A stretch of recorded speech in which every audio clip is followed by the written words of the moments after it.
Give me 300 planes and we will turn the tide of the war. There would be no shortage of volunteers willing to save our country. These are the words of Captain Motoharu Okamura, who was in charge of the 341st Air Group.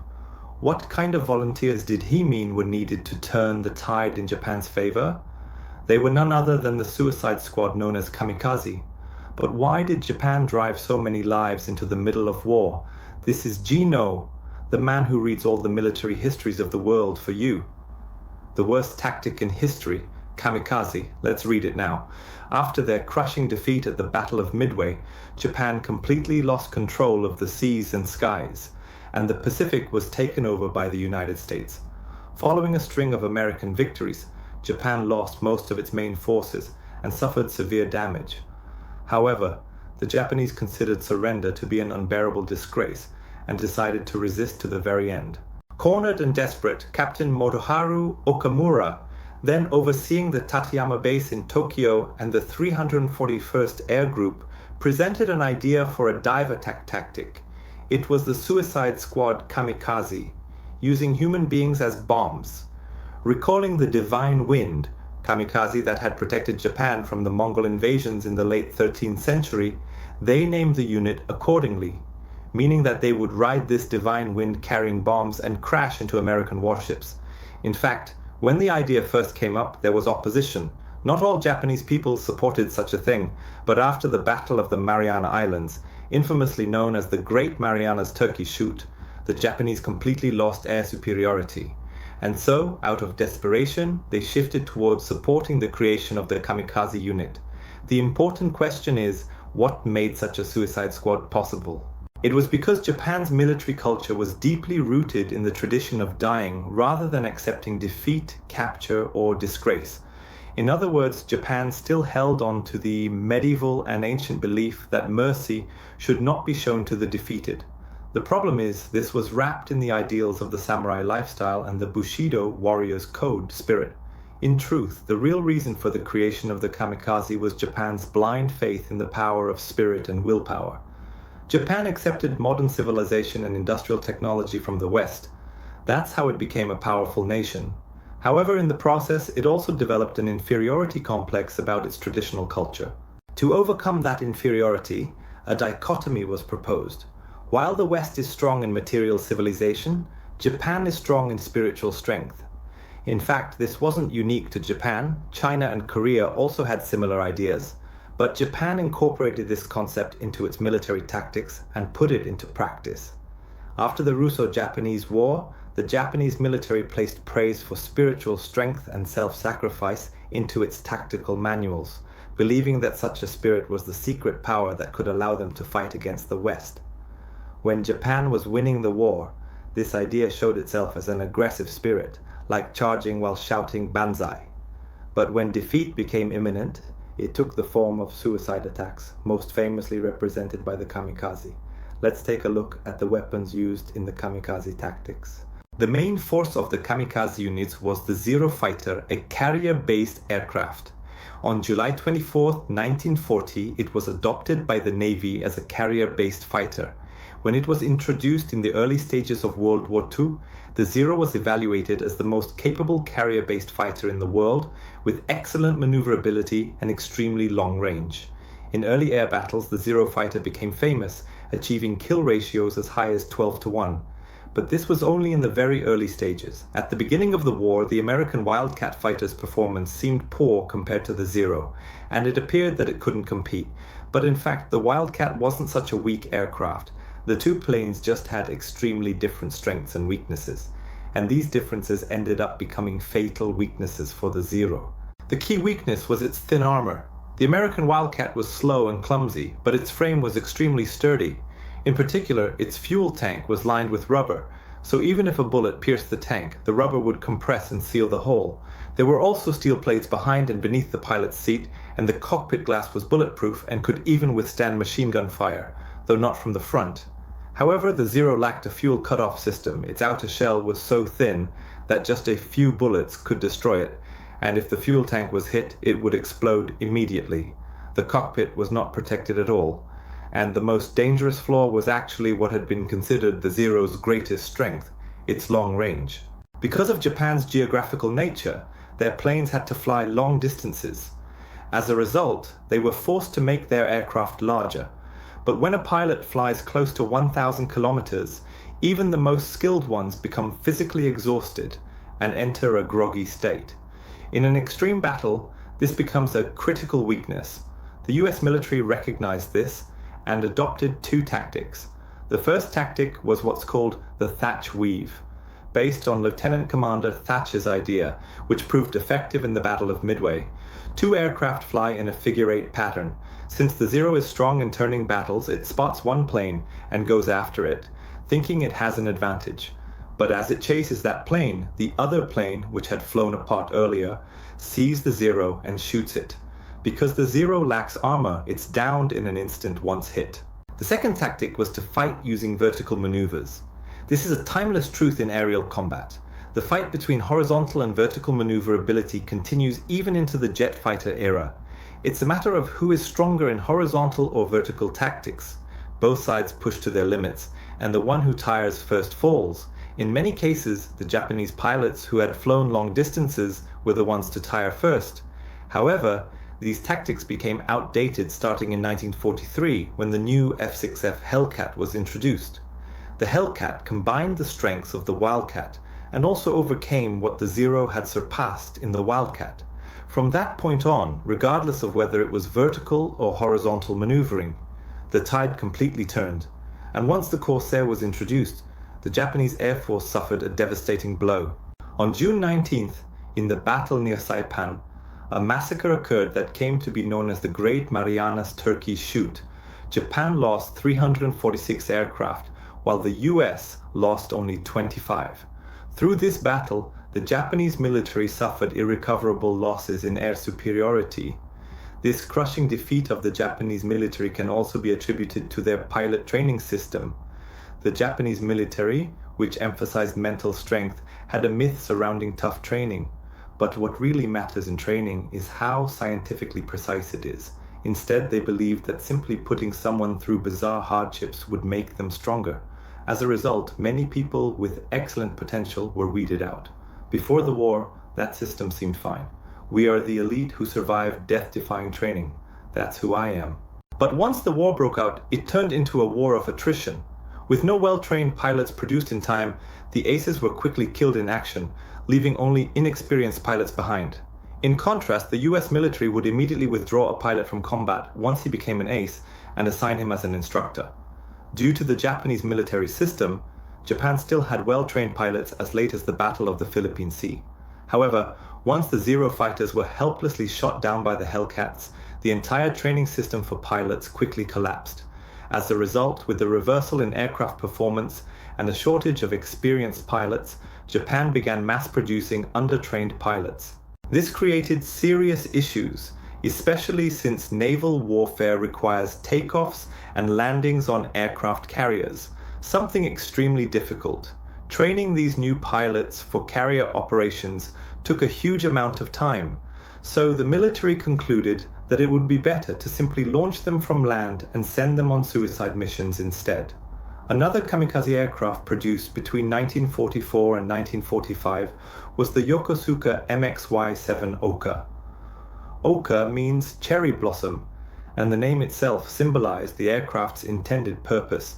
It was a rocket-powered, manned-guided kamikaze attack plane that the Japanese military used in the final stages of the war to attack Allied ships. The Oka was extremely fast but had a very short range, therefore it had to be carried under a larger bomber aircraft. Once the carrier aircraft approached enemy ships, but still from a safe enough distance, the Oka would be released. In today's terms, you could think of the Oka as a manned cruise missile. The aircraft's nose carried a bomb weighing about 200 kilo. The cherry blossom symbol painted on the fuselage represented the brainwashing ideology, falling like sakura petals for the emperor. It was a clear image reflecting the militaristic glorification of war. In the 1945 Battle of Okinawa, the Oka succeeded in sinking or damaging some escort ships and transports, but failed to sink any major battleships. After US forces captured Oka aircraft in Okinawa and realized their purpose as suicide weapons, they gave it the nickname Baka, meaning fool in Japanese, from the Japanese word baka. There were other types of suicide units as well. One of the most famous was the kaiten, which means return to heaven. Kaiten was a torpedo-type suicide weapon used by the Imperial Japanese Navy near the end of World War II. Kaiten were launched from submarines like torpedoes. They were directed toward enemy vessels. The pilot would check distance and position through a periscope and make necessary adjustments. Then they would submerge to an appropriate depth, set the arming mechanism, and make their final attack run. If the mission failed, the kaiten were designed to self-destruct as a last resort. Shinyo were suicide motorboats. These high-speed boats were piloted by a single person and could reach speeds of up to 55 kilometers per hour. Each was typically loaded with up to 300 kilograms of explosives. They were built to detonate either upon impact or manually using a switch in the cockpit. Some of these attack boats were also equipped with 2 anti-ship rockets mounted on launchers behind the pilot's seat on either side of the boat. The Shinyo-class suicide boats were first deployed in March 1944. On August 1, 1944, around 150 student recruits, most of them just 17 years old, were selected to begin training. Fukuryu, meaning crouching dragon, were known in English as suicide divers, or kamikaze frogmen. About 6,000 troops were mobilized for this program. They wore special diving suits including pants, a helmet bolted in 4 places, and were equipped with their own breathing apparatus. The suits included 9 kilon of lead weight and 2 3.5-liter oxygen tanks with a purification system. These divers were expected to walk underwater at depths of 5 to 7 meters for up to 10 hours.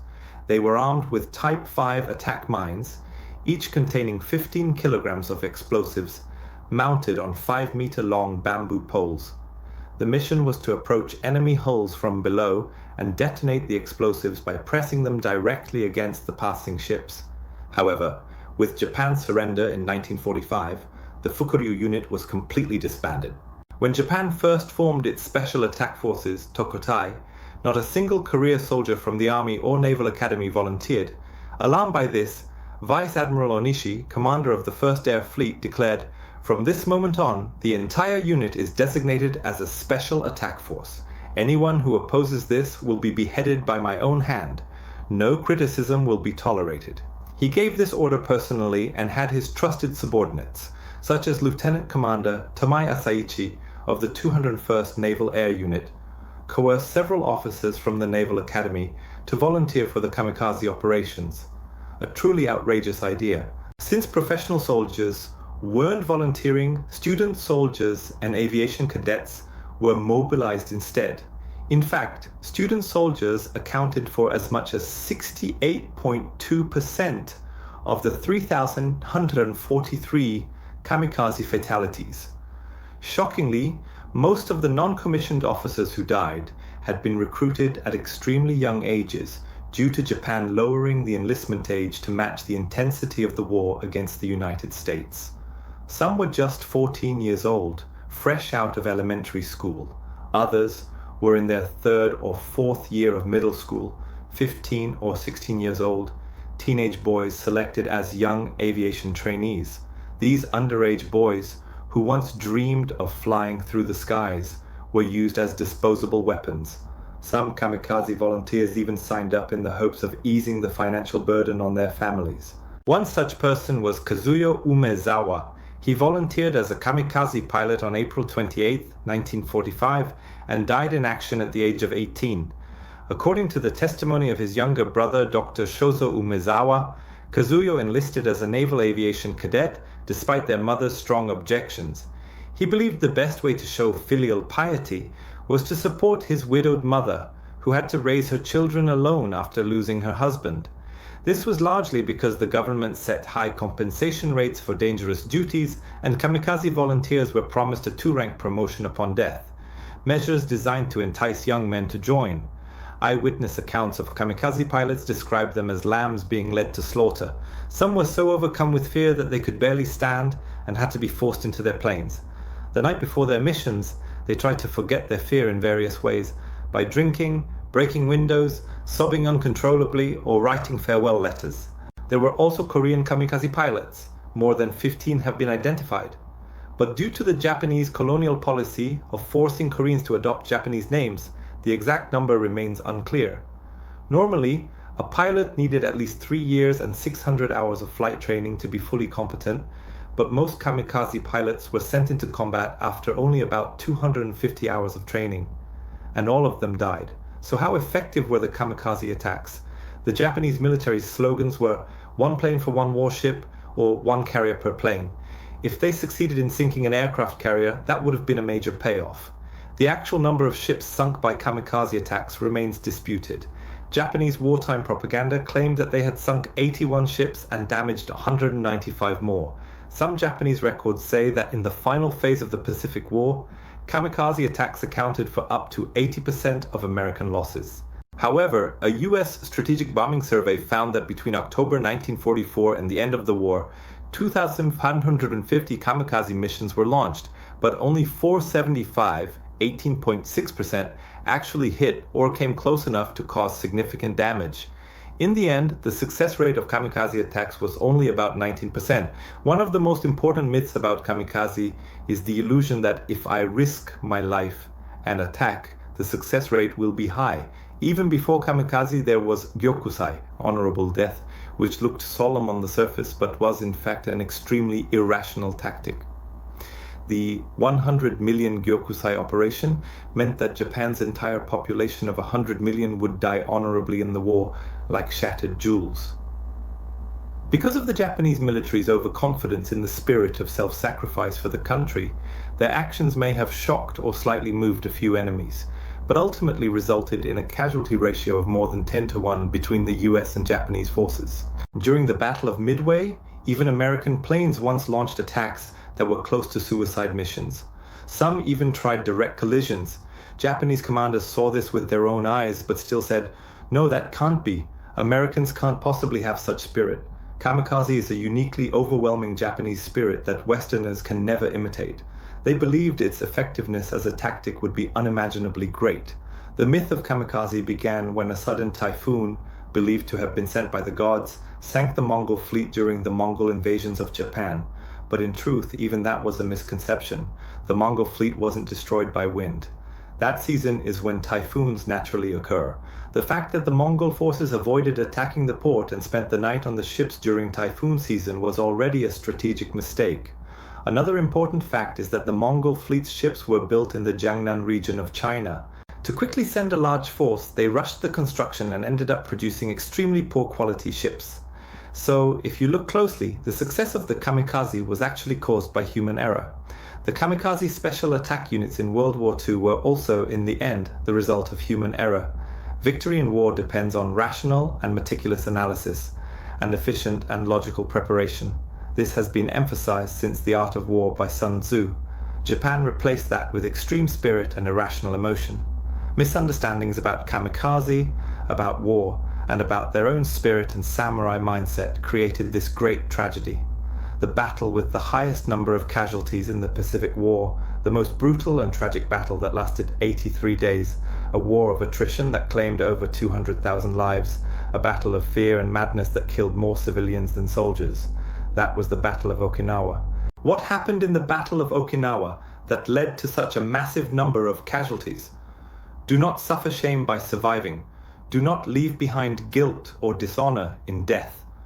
We can find the answer in the words of Hideki Tojo's order, the Senjin-kun, battle ethics. How did the Senjin-kun turn the Battle of Okinawa into a tragedy? This has been Geno, the man who reads you the history of every war in the world.